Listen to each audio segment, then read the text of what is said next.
Welcome दोस्तों, बहुत बहुत स्वागत है आप सभी दर्शकों का हमारे इस YouTube channel at educational academy के 07 में।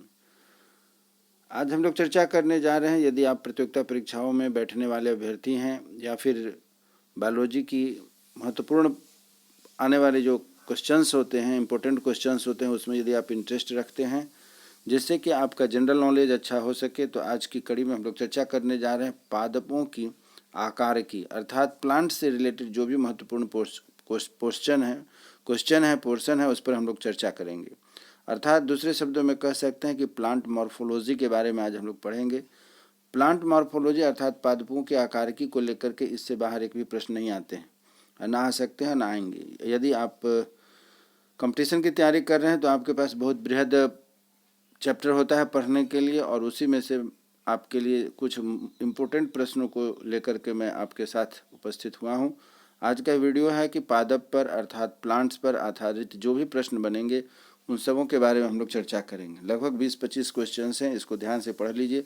पादप संबंधित सभी प्रश्नों के उत्तर आप आसानी से दे सकते हैं, इससे बाहर एक भी क्वेश्चन नहीं पूछे जाते हैं, पादप पर आधारित प्रश्न है। उम्मीद करता हूँ कि आप हमारे इस वीडियो को शुरू से आखिरी तक देखेंगे। देखने के बाद अपने मित्रों के साथ शेयर करें। हमारे चैनल पर यदि नए हैं तो सब्सक्राइब करें, जिससे किस तरीके की टॉपिक वाइज डिटेल्स आपको पढ़ने के लिए बहुत कम चैनल पर प्राप्त होते हैं। हमारे माध्यम से आपको टॉपिक वाइज पढ़ने के लिए, जानने के लिए, समझने के लिए तथा तैयारी करने के लिए मौका मिलेगा। चलिए आगे बढ़ते हैं।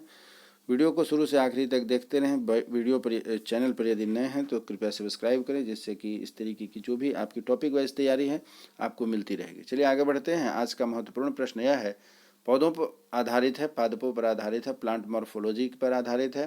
पादपों में किस संरचना के द्वारा जल ऊपर चढ़ता है? यहाँ देखिए बहुत अच्छी बात कही गई है कि आपको पता है, हम लोग को पता है कि हम लोग पानी पेड़ पौधों के जड़ में पटाते हैं, और पानी जड़ में पटाते हैं और वह पानी पत्तियों तक पहुंच जाता है। यदि आप टहनी को तोड़ते हैं तो देखते हैं वहाँ पर पानी जैसा, दूध जैसा कुछ निकलता है। वह क्या है कि हम जड़ में पानी पटाते हैं और पानी पत्तियों के कोने, पेड़ के कोने कोने तक सभी जगह पहुँच जाता है। तो इसी बात को कही जा रही है, ऐसी क्या संरचना होती है, क्या होती है जिसकी वजह से जड़ में पटाया जाने वाला पौधों के कोने कोने तक पहुंच जाता है? तो पादप में किसी संरचना के द्वारा जल ऊपर चढ़ता है, उसे हम लोग जाइलम कहते हैं। एक पाइप जैसी आकृति बनी होती है, उसके अंदर पाइप जैसी संरचना होती है, जिसे हम लोग जाइलम कहते हैं, जो जड़ में पानी पटाने से पौधों के पत्ती तक उसका पानी पहुंच जाता है।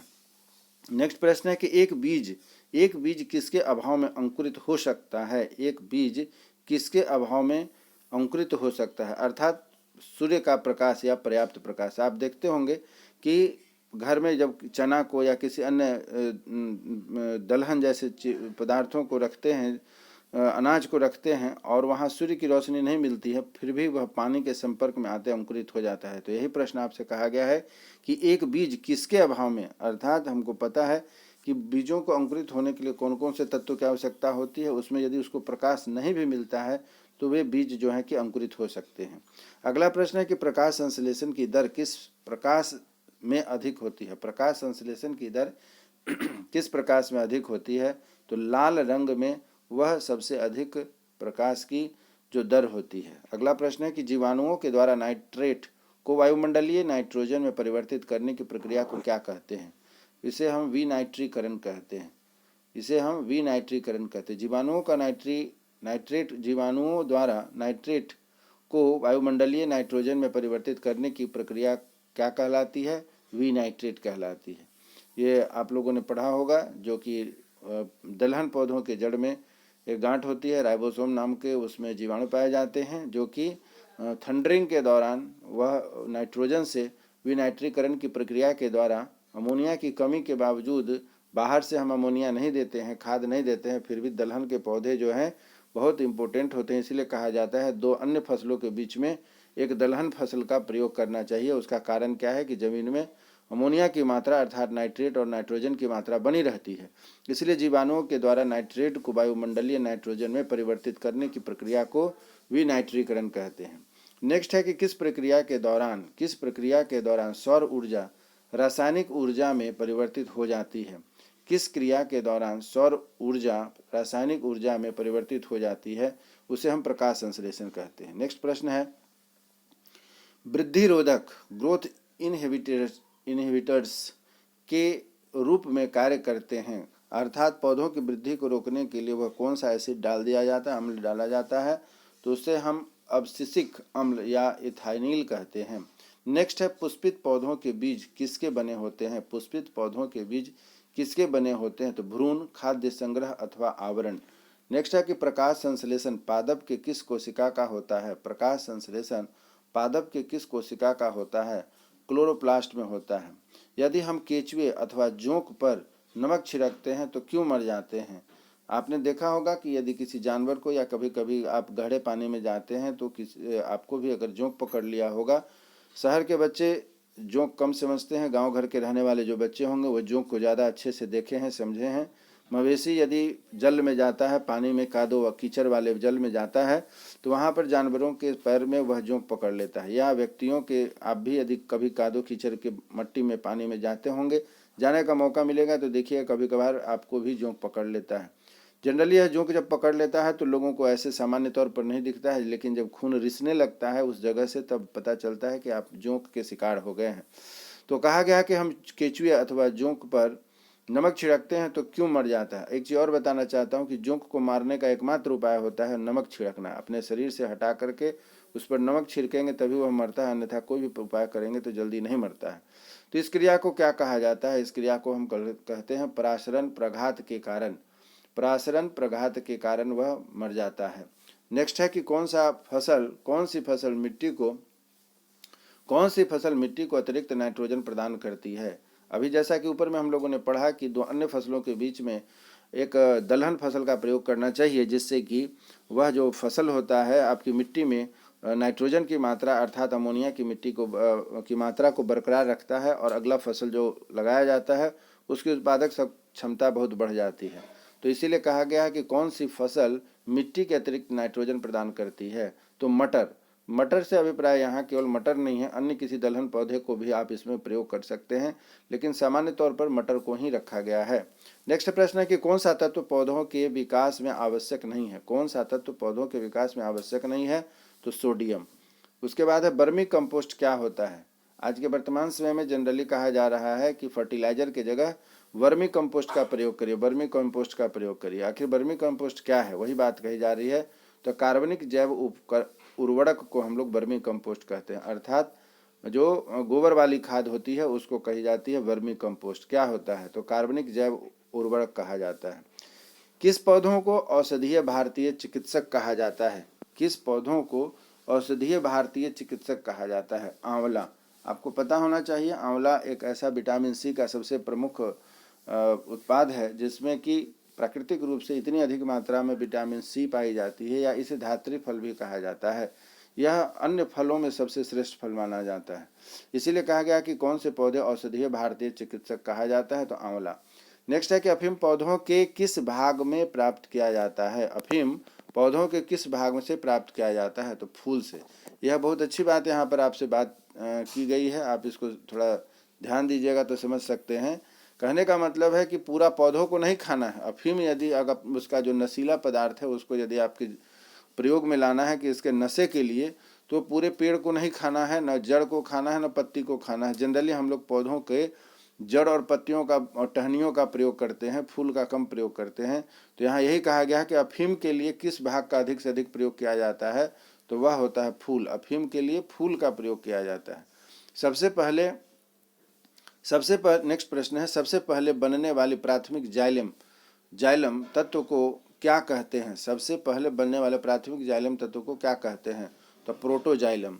नेक्स्ट प्रश्न हमारा है कि कॉफ़ी पौधे के किस भाग से प्राप्त होता है। यहाँ देखिए फिर दूसरा एक प्रश्न बहुत इंपॉर्टेंट है कि कॉफ़ी का कौन सा पार्ट हम लोग खाने में प्रयोग या पीने में प्रयोग करते हैं, तो कॉफ़ी का हम लोग बीज खाते हैं। जैसे कि अभी हम लोगों ने ऊपर में चर्चा की अफीम का कौन सा पार्ट पौधों का कौन सा पार्ट अफीम के लिए प्रयोग किया जाता है, तो फूल का अर्थात पुष्प का। उसी प्रकार है कि हम लोग कॉफ़ी जो खाते हैं या पीते हैं तो उसके लिए कौन सा पार्ट का प्रयोग किया जाता है, तो बीज का, अर्थात कॉफ़ी के बीज हम लोग पीने के लिए प्रयोग करते हैं। नेक्स्ट प्रश्न है कि रेशम के कीट सामान्यतः किस पेड़ पर पाए जाते हैं या पाले जाते हैं, तो रेशम के कीट के लिए हम लोग शहतूत के पेड़ को लगाते हैं और उनकी पत्तियों को खा करके जो है कि रेशम के कीड़े अपनी संतति को आगे बढ़ाते हैं। इसीलिए इससे प्रश्न बनता है कि रेशम के कीट सामान्यतः किस पेड़ पर पाले जाते हैं, तो शहतूत पर पाले जाते हैं। चलिए अगला प्रश्न है, भूमि की उर्वरकता को घटाने वाली जीवाणु कौन सी है। अभी ऊपर हम लोगों ने पढ़ा था कि भूमि की उर्वरकता को बढ़ाने वाले कौन से जीवाणु हैं। अब हम लोग पढ़ने जा रहे हैं कि भूमि की उर्वरकता को घटाने वाले जीवाणु कौन से हैं। तो उनका नाम है थायोबैसिलिसस डिनाइंट्रीफिक्सेशन, अर्थात ये जो है ऐसे जीवाणु हैं जो कि मिट्टी में उर्वरकता को कम कर देते हैं। नेक्स्ट प्रश्न है कि जीवाणु में प्रकाश संश्लेषण क्रिया में हाइड्रोजन दाता सामान्यतः कौन होता है। जीवाणु में प्रकाश संश्लेषण क्रिया में हाइड्रोजन दाता सामान्यतः कौन होता है, तो उसे हम लोग कहते हैं H2S अर्थात हाइड्रोजन सल्फाइड। नेक्स्ट प्रश्न है कि किस समूह के पौधों के जीवन चक्र में 2 स्वतंत्र पीढ़ियों का एकांतरण होता है। किस समूह के पौधों के जीवन चक्र में 2 स्वतंत्र पीढ़ियों का एकांतरण होता है, तो टेरिडोफाइटस। किस समूह के पौधों के जीवन चक्र में 2 स्वतंत्र पीढ़ियों का एकांतरण होता है, तो उसे हम लोग कहते हैं टेरिडोफाइटस। नेक्स्ट प्रश्न है कि वायु प्रदूषण के सूचक होते हैं वो कौन है, तो लाइकेन। नेक्स्ट प्रश्न है कि अंडाशय विहीन पुष्पद्भिद क्या कहलाते हैं। अंडाशय विहीन पुष्पद्भिद क्या कहलाते हैं, जिम्नोस्पर्म्स कहलाते हैं। नेक्स्ट है कि बरगद की शाखाओं में निकलने वाले जड़ को क्या कहा जाता है। बरगद की शाखाओं में निकलने वाले जड़ों को क्या कहा जाता है। मित्रों बंधुओं, आपने देखा होगा कि जो बरगद का पेड़ होता है उसमें बहुत सारे लटें जैसी लटकती रहती हैं, लताएं जैसी लटकती रहती हैं। वह मुख्य रूप से क्या होता है, यह आपसे प्रश्न बनता है, पूछा जाता है कि बरगद के पेड़ में लटकने वाले जो होते हैं उसे हम क्या कहते हैं। तो लटकने वाली जो जटाएं होती हैं उन्हें हम जड़ कहते हैं। तो बरगद की शाखाओं में निकलने वाली जो लटकने वाली जो जड़ें होती हैं उन्हें बायोलॉजिकल सेंस में क्या कहा जाता है, तो उसको बायोलॉजिकल स्तंभ मूल कहा जाता है, स्तंभ प्रॉप रूट कहते हैं। नेक्स्ट प्रश्न है कि परजीवी पौधे अपने पोषद अर्थात होस्ट से किस अंग द्वारा भोजन अवशोषण करते हैं। हम लोगों ने पढ़ा है कि 2 तरह के जीव होते हैं, एक को स्वपोषी और दूसरे को परजीवी कहते हैं।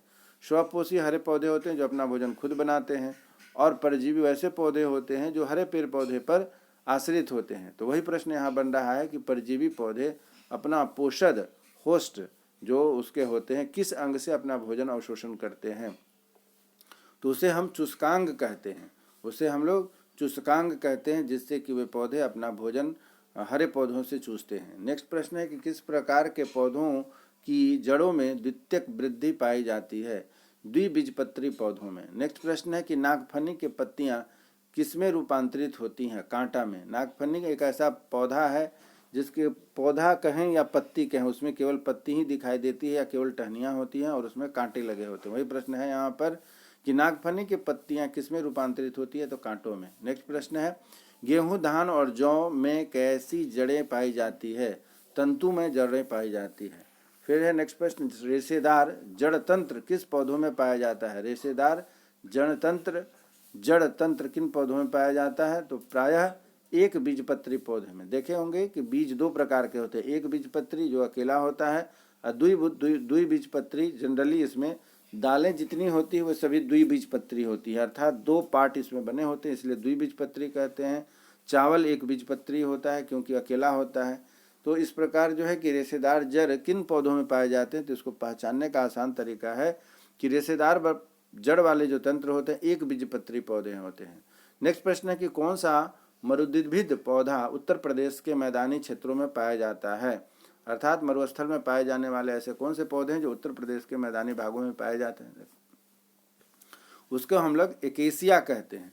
और नेक्स्ट और लास्ट प्रश्न है कि पुष्प का सहायक अंग किसे कहते हैं। पुष्प का सहायक अंग किसे कहते हैं, अर्थात पुष्प किस सपोर्ट से खड़ा रहता है, बना रहता है और बाद में वह टूट जाता है, तो पुष्प का सहायक अंग किसे कहते हैं। बाह्य दलपुंज एवं दलपुंज को हम लोग पुष्प सहायक अंग कहते हैं।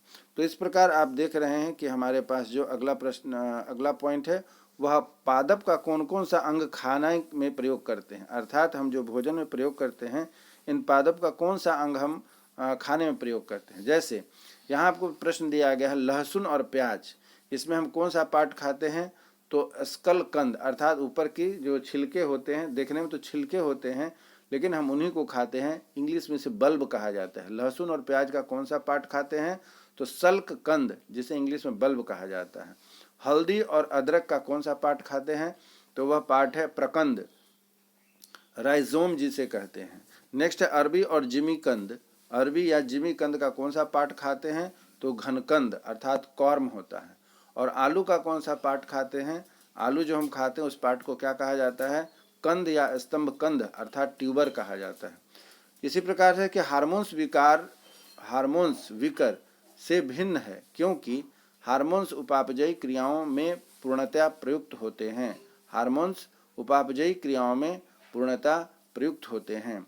नेक्स्ट प्रश्न है कि जीवाणुओं में प्रकाश संश्लेषण उच्च पादपों से भिन्न होता है। जीवाणुओं में प्रकाश संश्लेषण उच्च पादपों से भिन्न होता है, क्यों? क्योंकि इसमें ऑक्सीजन का निष्कासन नहीं होता है। क्योंकि इसमें ऑक्सीजन का निष्कासन नहीं होता है। जीवाणुओं में ऑक्सीजन नहीं निकलते हैं, उसमें जब भी निकलते हैं कार्बन डाइऑक्साइड ही निकलते हैं, अर्थात ऑक्सीजन का निष्कासन नहीं होता है। और लास्ट प्रश्न है कि प्याज का किसका प्रतिवर्धित रूप है? अर्थात प्याज जो हम खाते हैं वह क्या होता है? तो प्याज का हम तना खाते हैं, प्याज का तना खाते हैं। तो प्याज किसका प्रतिवर्धित रूप है? तो प्याज तने का प्रतिवर्धित रूप है। तो आज के इस टॉपिक में हम लोगों ने पादप अर्थात प्लांट पर आधारित जितने प्रश्न बनते हैं उस पर हमने चर्चा किया है। उम्मीद करता हूं कि आज का हमारा यह जो चर्चा का विषय है पादपों के ऊपर में आने वाले सभी महत्वपूर्ण प्रश्न जो मैंने आपको बताए हैं आपकी परीक्षा में बहुत ही उपयोगी होंगे। हमारी इस वीडियो को शुरू से आखिरी तक देखने के लिए धन्यवाद। देखने के साथ अपने मित्रों के साथ अधिक से अधिक शेयर करें तथा हमारी वीडियो पर यदि नए हैं तो हमारे चैनल को सब्सक्राइब करें। इसी उम्मीद के साथ कि हमारी आपकी फिर से मुलाकात एक नए टॉपिक पर अगले दिन जो होगी। अगला टॉपिक हमारा रहेगा कंकाल तंत्र अर्थात स्केलेटन सिस्टम और श्वसन तंत्र अर्थात रेस्पिरेटरी सिस्टम। इन दोनों टॉपिकों पर हम लोग अगले वीडियो में चर्चा करेंगे। हमारे वीडियो को देखने के लिए बहुत बहुत धन्यवाद। हमारी आपकी फिर से मुलाकात होगी, तब तक स्वस्थ रहें, मन लगाकर पढ़ाई करें और हमारी आपकी फिर से मुलाकात होगी, तब तक के लिए जय हिंद।